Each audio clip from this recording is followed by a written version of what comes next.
伫台南市有一个特别金属工艺品牌，因为传统的绑金产业起家，经过2代总经理林伟迪的创新，借着设计美学，重新诠释金属的线条甲柔美，其中以月盘上有代表性。那我们可以看到，我们后面的这个月盘，其实就是我们自己本身所做的商品。那它本身就是月亮照在湖水上面的一个意象，所以你会看到。冷硬的金属，却看到非常柔软的一个痕迹。那其实我们希望给大家的一个想法，就是人他是需要有珠宝的一个装饰，那家是不是也要有一个金属的一个珠宝，类似像珠宝一样的装饰呢？所以我们就是把金属呢，把它幻化成我们的所有的家居家饰用品。所以我们有设计了花器，还有像类似冰球。还有我们的像赖副总统带去洪都拉斯的金属玫瑰花，还有我们的峡谷，还有我们的那个金牛，有非常非常多的产品，包含像我后面看到的这些月盘，也得到米其林餐厅主厨的一个使用。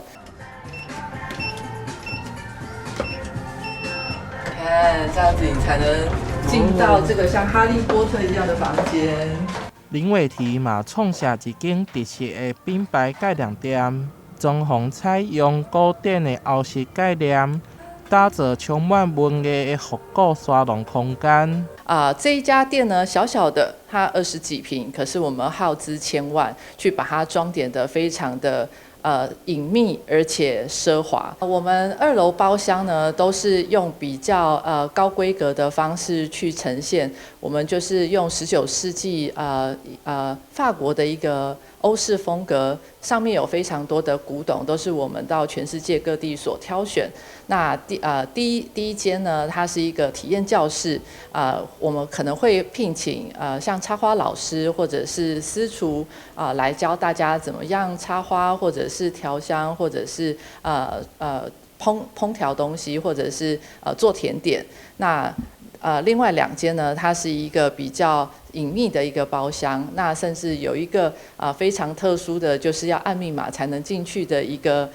小空间。那其实我们的客群呢，大部分都是1、2代的企业主，大家来到这边呢，可以有一个非常棒的一个享受。所以其实我们的会员呢，其实本身也非常喜欢不同的艺术品味包含像刀剑啦、品酒啦，或者是插花。那我们的所有的商品呢，就会在这家店里面，给我们的会员有非常多不同的体验服务。林伟提的品牌嘛，进驻5世纪饭店，成为代表时尚生活的高级精品，跳脱绑金既有的印象，成功将绑金适合艺术领域，并受到邀请前往日本、杜拜、法国等国家展览，让更较侪人看到金属品牌全新的样貌。台南新闻杨顺怀采访报道。